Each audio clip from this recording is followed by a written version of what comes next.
The chill of autumn seeped through my coat as I stood at the edge of Oakwood Memorial Park, clutching a bouquet of white roses, Dad's favorite.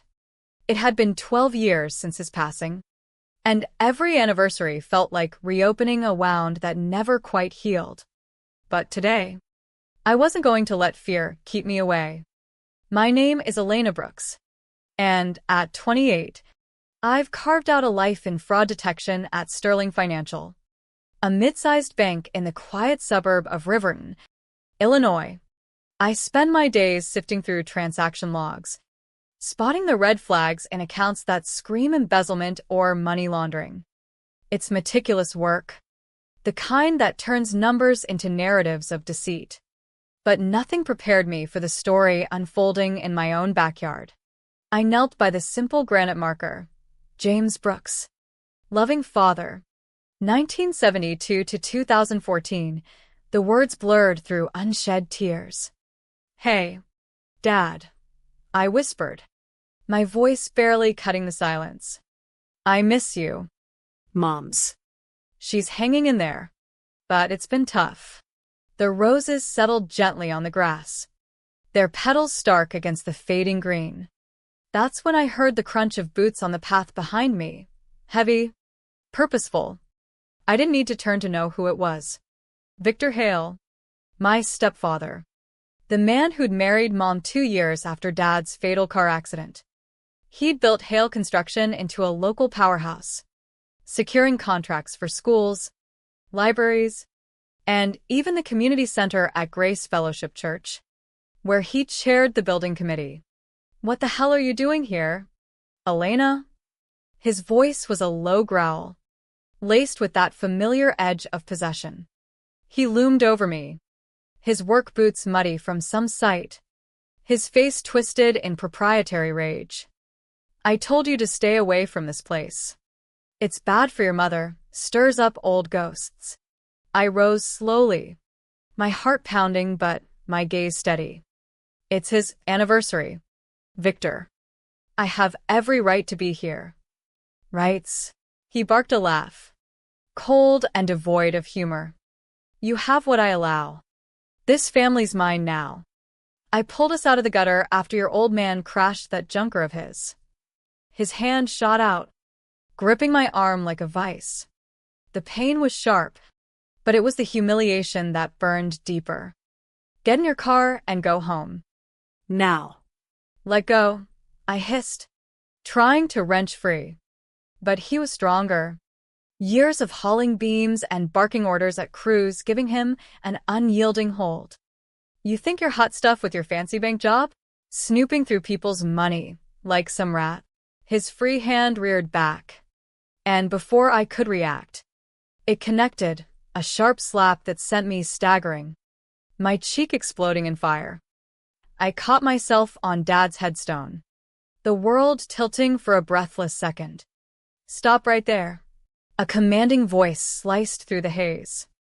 From the shadows of a nearby oak tree, a man emerged tall, in a tailored coat, his phone held aloft, clearly recording. "I've got this on video." "Step away from her immediately."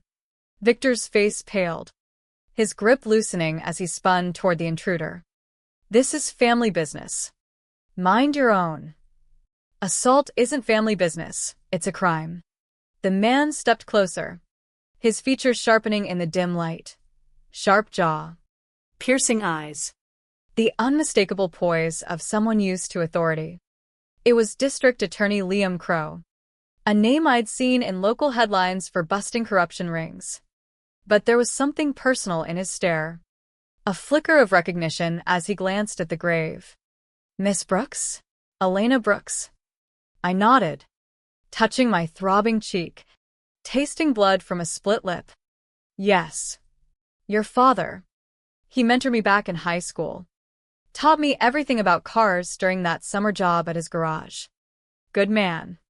Always talked about his daughter, the smart one headed for big things." Liam's eyes hardened on Victor. "And you, Mr. Hale?" "Just committed battery in front of a witness, and that security camera up there." He pointed to a pole-mounted device. its lens trained on us. Red light pulsing like a heartbeat. Victor's bluster faltered.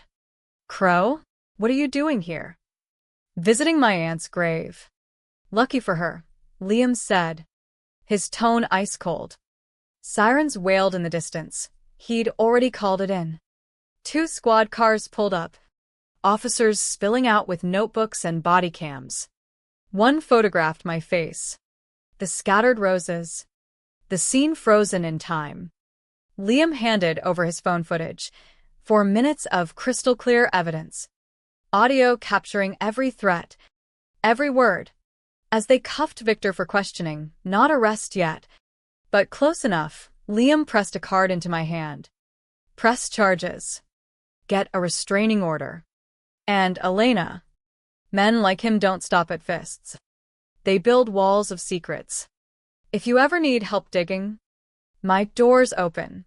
That night, back in my apartment overlooking Riverton's sleepy downtown, I iced my cheek and stared at the card. 12 years of Victor's control replayed in my mind. Dad's garage tools vanishing. His life insurance payout reinvested into Hale construction without a trace. Mom's quiet submission turning her into a shadow. I'd always suspected the accident wasn't just bad luck. Dad had been probing Victor's bids for city contracts, calling them shady. But grief had buried those doubts. Until now.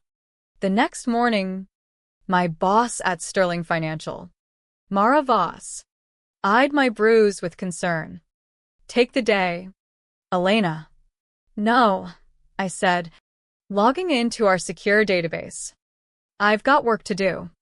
But it wasn't bank work. Using public records, tools I'd honed spotting fraud, I started with Grace Fellowship's filings.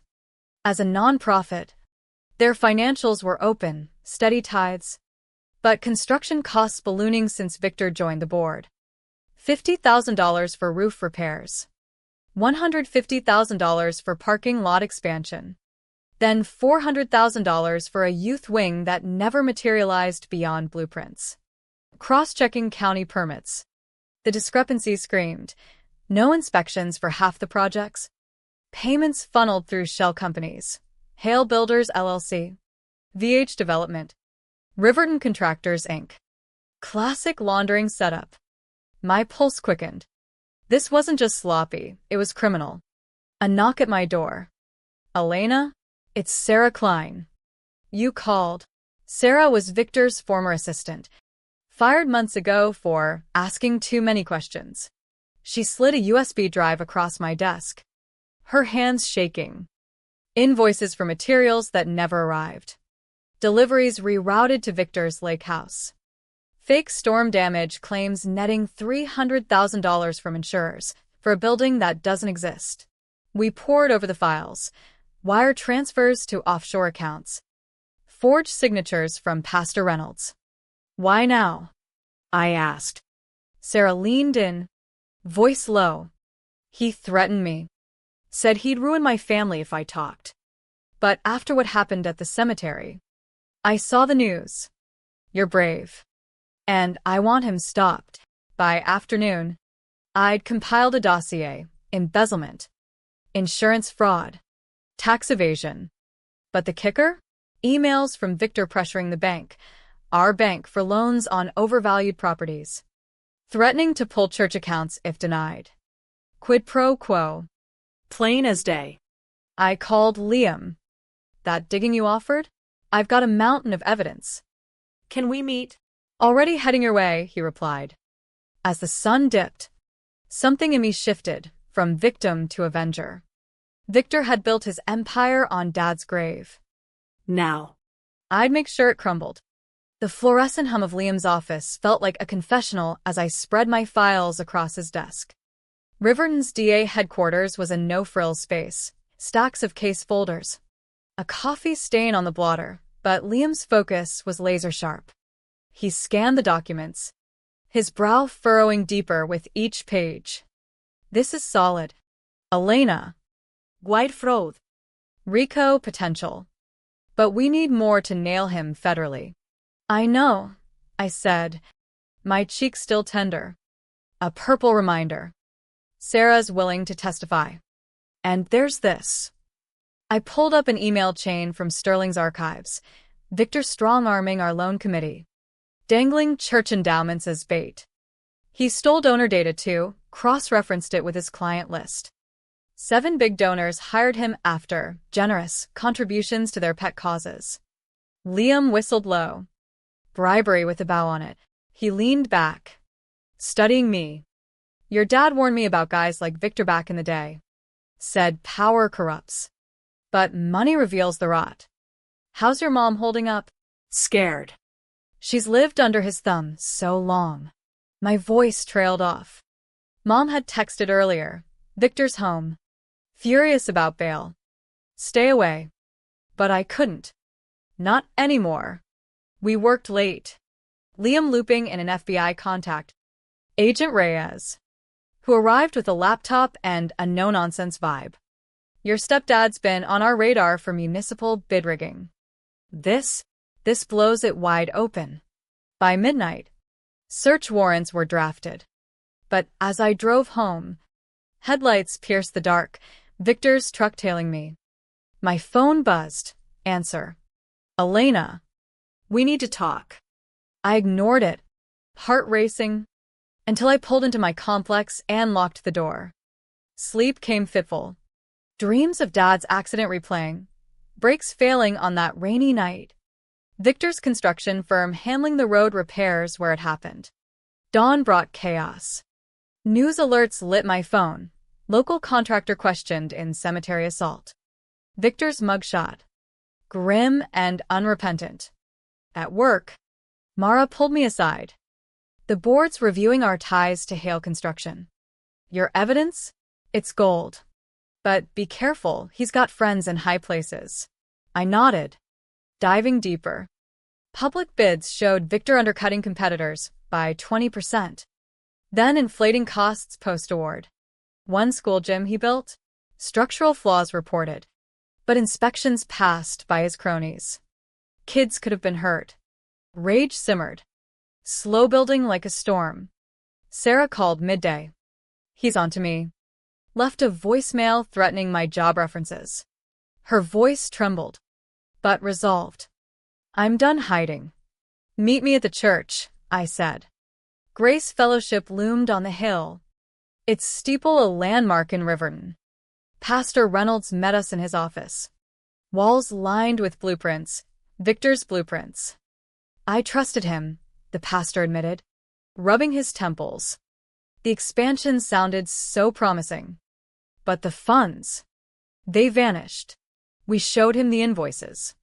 His face drained of color. This is theft from God's house. He pulled his own records. Tithes diverted. Building fund depleted. I'll cooperate fully. As we left, Victor's truck screeched into the lot. He stormed out, face thunderous. Elena, what lies are you spreading? Truths, I shot back. Sarah flanking me. About the fake claims, the shells, the bribes. He lunged, but Liam's unmarked car pulled up, blocking him, violating the restraining order already. Hale. Liam stepped out, badge glinting. That's another charge. Victor's eyes darted. Calculating. You have no proof. This town's mine, I built it. Not anymore, Liam said calmly. Officers arrived, escorting him away for the violation.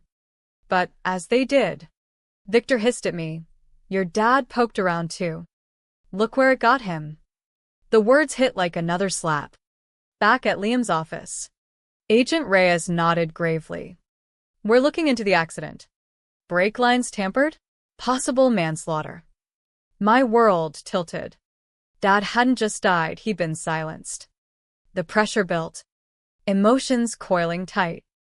That evening, Mom showed up at my door, bags packed. I found his safe open. Papers about James's insurance funneled straight to Victor's accounts. Tears streamed down her face. I believed his lies. I'm so sorry. We hugged. The dam breaking. We're ending this, I whispered. Together. We pored over the papers, more evidence, including notes on Dad's interference in bids. The puzzle snapped together. Victor's empire built on murder? Liam arrived with Reyes. Warrants approved. Raid at dawn. As night fell, tension thrummed like a live wire. Victor thought he was untouchable. Tomorrow, we'd prove him wrong. The raid hit like a thunderclap. FBI vans swarmed Hale Construction's offices at sunrise, agents carting out boxes under flashing lights. I watched from across the street. Mom beside me, her hand squeezing mine. Victor was there, handcuffed, bellowing protests as they let him out. "This is harassment. I own this town." "Not anymore," Reyes muttered, overseeing the hall. Inside, the safe yielded damning treasures, ledgers of kickbacks, photos of tampered equipment, including Dad's car, annotated with "problem solved." My stomach churned. Manslaughter. At minimum. News spread fast. By noon, Grace Fellowship called an emergency meeting. The sanctuary filled with families, donors, workers, Victor's victims. Pastor Reynolds took the pulpit. "We've been deceived, but truth will prevail." I stood, bruise fading but resolve steel. Victor's stolen millions. Fake projects. Inflated bills. Donor manipulation. Slides projected the evidence. Charts of diverted funds. Emails of threats. Gasps rippled through the crowd. One worker stood. "He shorted our pay. Skimmed benefits. Families suffered." A donor added. "He promised expansions, our kids' futures." All lies. Victor burst and then bailed again. Raging. Slander. "Elena's bitter. Always has been since I saved her family." Saved? Mom rose. Voice steady for the first time in years. "You stole from us." From James's grave. The room erupted. Victor charged the stage. But congregants blocked him, ordinary people finding their spine. "Enough," someone shouted. Liam entered with agents. Hale. "You're under arrest, fraud, bribery, And now, evidence tampering." As they cuffed him, Victor's eyes locked on mine. pure venom. "You'll regret this." "No," I said softly. "You will." The meeting dissolved into plans for restitution. Audits. Outside. Reporters swarmed. Elena Brooks. The whistleblower who toppled a titan. But it wasn't about me. It was about the slow burn of justice igniting. The federal courthouse in downtown Riverton buzzed like a hive, media vans clogging the streets. Victor's arraignment was set for noon, but the morning brought bombshells. Agent Reyes called. We traced the offshore accounts, $5 million stashed in the Bahamas. All frozen. I paced Liam's office, adrenaline surging. And the accident? Forensics on the brake lines, cut deliberately. Upgrading to murder charges. The word hung heavy, a culmination of years of suspicion. Dad hadn't slipped on wet roads. Victor had engineered it to eliminate a rival sniffing his scams. Mom clutched her coffee, eyes wide. He planned it all. From the start. By 11 a.m. More arrests, a city inspector who'd faked reports, a banker who'd approved ghost loans. Victor's web unraveled thread by thread. The courtroom overflowed. Victor appeared shackled. His Construction King swagger reduced to a defeated slump. His lawyer, a harried public defender, flipped through the thick indictment. How does the defendant plead to count one? Wire fraud? Not guilty, Victor mumbled. On it went, 35 federal counts, 10 state. Then, count 46, first-degree murder in the death of James Brooks. The gallery exploded in murmurs. Victor's head snapped up, face ashen. What? No. Bail denied. The judge intoned. Flight risk. Remand to federal custody. As they led him away, Victor twisted toward me in the front row. Elena. You bitch. This is your doing. It's justice's, I replied, voice even. The gavel fell, sealing his fate. Outside. The press pounced. MS. Brooks. How does it feel exposing your stepfather? I face the cameras, the weight of it all pressing down. It feels like closure. For Dad. For Mom. For everyone he hurt. Power like his thrives in silence. We broke that. But the explosion wasn't over. Back at Sterling, Mara announced, the bank's severing all ties. And Elena? Promotion to senior investigator. Your work here saved us millions in exposure. Workers from Hale Construction gathered downtown. Not in protest, but solidarity. 1. Javier Ruiz. Organized. Victor's gone. But jobs remain. Legit firms are hiring us on. Community healing began. Audits at the church recovered $2 million for victims. Pastor Reynolds visited. Your courage inspired us. We're renaming the youth wing after James. Emotions crested like a wave. That night, Mom and I sat on my balcony. Stars winking overhead. He almost broke us, she whispered. But he didn't. I hugged her, the damning pressure releasing in shared tears. Victor's fall wasn't just legal, it was emotional catharsis. The trial loomed, but pretrial discoveries kept coming. Victor's lawyer pushed for a plea, but he resisted until the evidence mountain crushed him. In a sealed hearing, he cracked, guilty to 20 counts, including manslaughter. 45 years, Liam reported. No parole. Riverton exhaled. The gym inspections revealed shoddy beams, evacuated just in time. Bridges reinforced. Lives saved by exposure. One evening, Liam knocked. Dinner? To celebrate. It was more than that, a spark amid the ashes. Your dad would approve, he said over pasta. He always said protect what's right. As weeks turned months, I accepted the DA's offer. Consultant on financial crimes. My first case? A similar contractor scam in the next county. The cycle of justice continued. But the true bung no came at Oakwood. Mom and I placing roses undisturbed. No sa dos lund. Victor rotted in prison. His empire dust. Yet questions lingered. How many more like him hid in plain sight? The thought haunted. Amorale choerging vigilance. Restitution checks arrived like manna. $3.5 million dispersed. Church first, then families. Mom deposited hers. Eyes shining.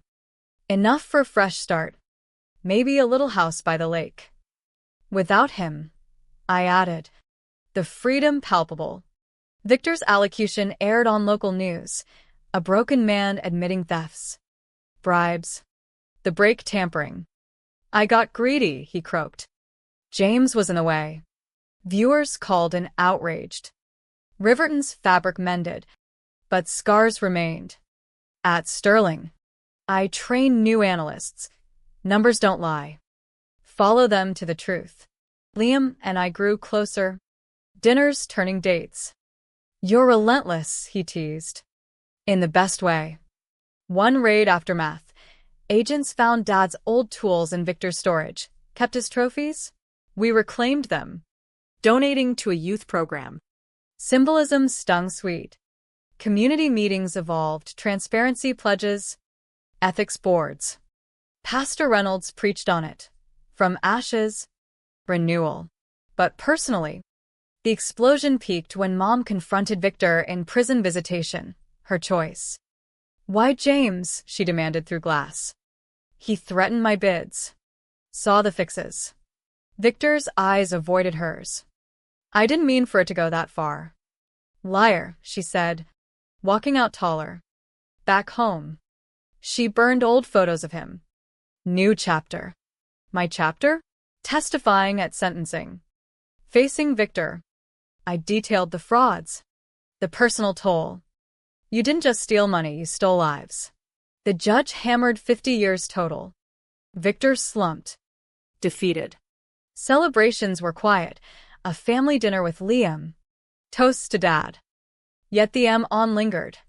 Could I have seen it sooner? The moral weight of inaction. Months blurred into a year. Victor's appeals failed. His cell a permanent throne. Riverton thrived, new contractors. Honest bids. The church's youth wing bustling. I married Liam in a small ceremony at Oakwood. Dad's grave nearby. He'd love this, Mom said, beaming. My work expanded, busting a statewide ring. Echoes of Victor's schemes. Each win honored Dad. But at anniversaries, we visited, roses fresh, peace profound. Victor's kingdom? Obliterated. Yet the question echoed, in a world of hidden powers. Who watches the watchers? The white roses caught the breeze. Undisturbed, a testament to resilience. Justice wasn't flashy, it was persistent, like roots cracking concrete. And in that, we found our enduring strength.